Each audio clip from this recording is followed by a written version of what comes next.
Hello friends, నేను రాజు గారు. దక్షిణాదిలో బలపడాలనే ఒక బలమైన కోరిక బీజేపీకి ఎప్పటి నుండో ఉంది. అలా కర్ణాటకలో అధికారంలోకి వచ్చిన బీజేపీ తెలంగాణ, ఆంధ్రప్రదేశ్లో కనీసం రెండంకెల స్కోర్ కూడా రాలేకపోతుంది.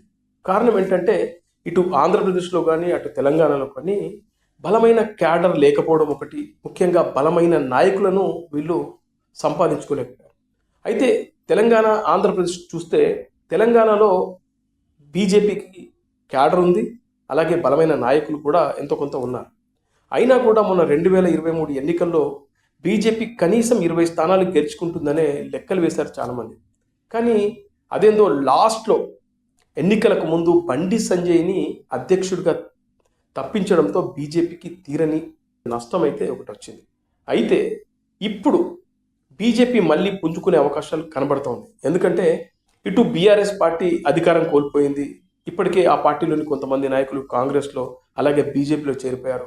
ఇక కాంగ్రెస్ పార్టీ అధికారంలోకి వచ్చినా కూడా వాళ్ళు ఇచ్చిన హామీలు కానీ, అలాగే కాంగ్రెస్ పార్టీలోనే లుకలుకలు, ముఖ్యంగా రేవంత్ రెడ్డిని ఇప్పుడు ప్రజలు దారుణంగా విమర్శిస్తూ ఉన్నారు. ఎందుకంటే రేవంత్ రెడ్డి అధికారంలోకి రాకముందు చెప్పిన మాటలకి చేసే పనులకు ఎక్కడ కూడా పొంతలేదు.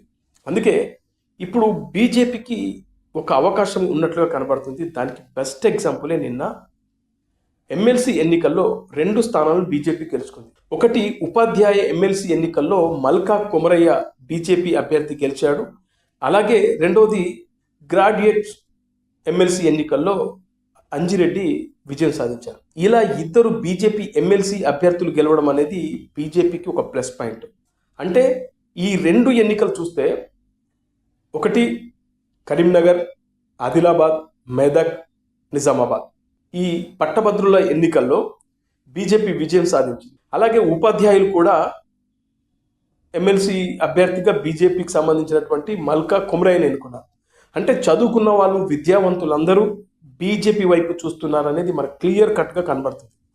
అలా బీజేపీకి ఈసారి ఎన్నికల్లో అవకాశం ఉంది. ఇటు కాంగ్రెస్ ప్రభుత్వం ఫెయిల్ అవ్వడం, అలాగే ఆల్రెడీ బీఆర్ఎస్ని చూసి ఉండడం, ఒక్కసారి బీజేపీకి అవకాశం ఇస్తే పోలా అనేది లోకల్గా అంటే వివిధ జిల్లాల్లోని ప్రాంతాల్లో అలాగే రూరల్లో మాత్రం బీజేపీ వైపు జనాలు చూస్తున్నట్లుగా స్పష్టంగా కనబడుతుంది.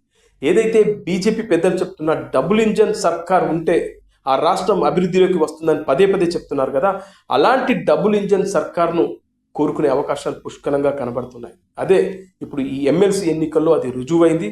బీజేపీ కూడా మళ్ళీ బండి సంజయ్ లాంటి ఒక డైనమిక్ లీడర్ని కనుక అధ్యక్షునిగా చేసి జనాల్లోకి కనుక బలంగా వెళ్తే డెఫినెట్గా బీజేపీకి ఫ్యూచర్ తెలంగాణలో ఉంది. ఇక ఆంధ్రప్రదేశ్ విషయానికి వస్తే కొంచెం టైం పడుతూ ఉంది. ఎందుకంటే ఆంధ్రప్రదేశ్లో ఇక్కడ జనసేన అధినేత పవన్ కళ్యాణ్తో టైప్ అయి వెళ్తున్నారు కాబట్టి ఖచ్చితంగా పవన్ కళ్యాణ్కి అండగా ఉంటూ అక్కడ వాళ్ళు చక్రం తిప్పే అవకాశాలు పుష్కలంగా ఉన్నాయి.